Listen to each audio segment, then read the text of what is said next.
Second hand വണ്ടികളുടെ പുത്തൻ പുതിയ എപ്പിസോഡിലേക്ക് എല്ലാ പ്രേക്ഷകർക്കും സ്വാഗതം. ഇന്നത്തെ വീഡിയോയിൽ നിങ്ങളെ പരിചയപ്പെടുത്തുന്നത് ലോ ബഡ്ജറ്റിൽ മാരുതിയുടെ വാഗനർ നോക്കുന്നവർക്കായി നല്ലൊരു അടിപൊളി നല്ല ക്വാളിറ്റിയുള്ള വണ്ടിയാണ് വിൽപ്പനയ്ക്ക് വെച്ചിട്ടുള്ളത്. ചാനൽ ആദ്യമായിട്ട് കാണുന്നവരാണെങ്കിൽ സബ്സ്ക്രൈബ് ചെയ്ത് സപ്പോർട്ട് ചെയ്യാൻ മറക്കരുത്. നിങ്ങളിപ്പോൾ കാണുന്ന ഈ വണ്ടി 2013 മോഡലാണ്.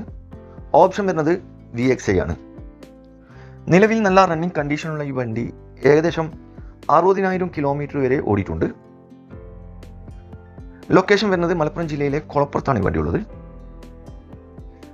ഇൻറ്റീരിയറും എക്സ്റ്റീരിയറും നോക്കുകയാണെങ്കിൽ നല്ല അടിപൊളി തന്നെയാണ്. പുറത്ത് നോക്കുകയാണെങ്കിൽ സ്ക്രാച്ച് കാര്യങ്ങളൊന്നും തന്നെ ഇല്ല. നല്ല കാണാൻ തന്നെ നല്ല ലുക്കുള്ള വണ്ടിയാണ്. ഉള്ളു നോക്കുകയാണെങ്കിൽ നല്ല വൃത്തിയുള്ള quality seat cover, company stereo, AC power steering, 4 door power window, പുത്തൻ ടയറുകൾ ഉൾപ്പെടുന്നുണ്ട്. ഈ വണ്ടിക്ക് ആസ്കിംഗ് പ്രൈസ് 290 ആണ്. വില കുറച്ച് തരും, ഫിക്സ് റേറ്റ് അല്ല, നെഗോഷ്യബിൾ പ്രൈസ് ആണ്. ആവശ്യക്കാരുണ്ടെങ്കിൽ വീഡിയോയുടെ താഴെ കോൺടാക്ട് നമ്പർ കൊടുത്തിട്ടുണ്ട്, അതിൽ വിളിച്ചാൽ മതി. വണ്ടിയുടെ ഡീറ്റെയിൽസും കറക്റ്റ് ലൊക്കേഷനൊക്കെ പറഞ്ഞുതരും. അപ്പോൾ ഇനിയും നല്ല അടിപൊളി വണ്ടികളുടെ വീഡിയോയുമായി നിങ്ങളുടെ മുമ്പിൽ എത്തുന്നത് വരെ ഗുഡ് ബൈ.